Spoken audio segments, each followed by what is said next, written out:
Chocolate বোমে আগুন ধরাতিস তো? তো তোমরা কি করতে? আগুনে চকলেট বোম, আগুনে চকলেট বোম ধরাতাম। তোরা কি এরকম চকলেট বোম হাতে রেখে এইভাবে ফাটাতিস তো? তো তোমরা কিভাবে ফাটাতে? এই এই চোখের সামনে এইখানে চকলেট বোম, মাঝে মাঝে আগুনও দরকার হতো না, এভাবে তাকাতাম, ভয়ে বোম ফেটে যেত, বলা যেতে পারে বোমের ফেটে যেত। তোরা হাতে বলছিস, একবার মুখের মধ্যে রেখে ফাটিয়েছিলাম রে। হ্যাঁ, মুখ ফেটে যাবে। আরে আগুনই দিইনি, কি করে ফাটবে? চিবিয়ে ফাটিয়ে দিতাম। চকলেট বোম হবে, ঘরে হবেও। আর লঙ্কা ফটকা? লঙ্কা ফটকা কোনো বাজি হলো? লঙ্কা ফটকা আমরা আলাদা রকম, মানে মুড়ি চানাচুর খাচ্ছি, লঙ্কা নেই, লঙ্কা ফটকা খেয়ে নিলাম। এবার অ্যাসিডিটিতে পেট গরম হয়ে যায় তো, পেটের মধ্যে ফেটে গেল। লঙ্কা ফটকা আর কি। একবার তো লঙ্কা ফটকা নাকের মধ্যে ঢুকিয়ে ফাটিয়ে দিয়েছিল। ওরকম হলে তো নাক ফেটে যাওয়ার কথা।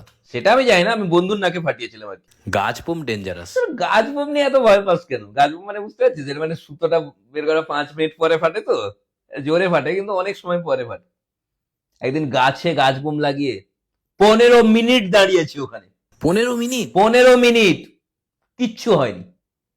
তারপর সবাই বললো নাকি আগুনও ধরাতে হয়, জানতাম না তো।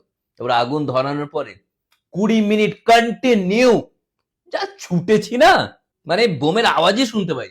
সবাই বলছে একটু নাকি আমি বেশি ছুটে চলে গেছিলাম আর কি। আগুন নিয়ে খেলতাম, আগুন। মানে পাড়াতে সবাই আমাকে পোলা বলে ডাকতো। কেন? কেননা পোলা তো নয়, সে তো আগুনেরই গোলা। যে বাচ্চাদের ঝুরঝুরি জানিস তো, যেগুলো বাচ্চারা খেলে ঝুরঝুরি নিয়ে, ঝুরঝুরি দিয়ে বিড়ি ধরাতাম। কখনো ঝুরঝুরি দিয়ে বিড়ি ধরাতাম, কখনো বিড়ি দিয়ে ঝুরঝুরি, মানে ঝুরঝুরি আর বিড়ি মিলেমিশে এক হয়ে গেছিল সেই সময়। ঝুরঝুরি আর বিড়িকে আমরা একসাথে বলতাম বুঝঝুরি। একটা সময় তো ঝুরঝুরি নেশা হয়ে গেছিল, খুব ঝুরঝুরি টানতাম। আর রং মশাল গুলো হয় না, ওরা দিয়ে মানে ড্রয়িং করতাম। আর তুবড়ি? তুবড়ি রে, তুবড়ি তো তোবড়ে আগুন ধরিয়ে দিতাম। হ্যাঁ, ওই চরকি গুলো হয় না, চরকির ওপর মানে আগুন ধরিয়ে চরকির ওপর বসে যেতাম, যা ঘুরেছি না।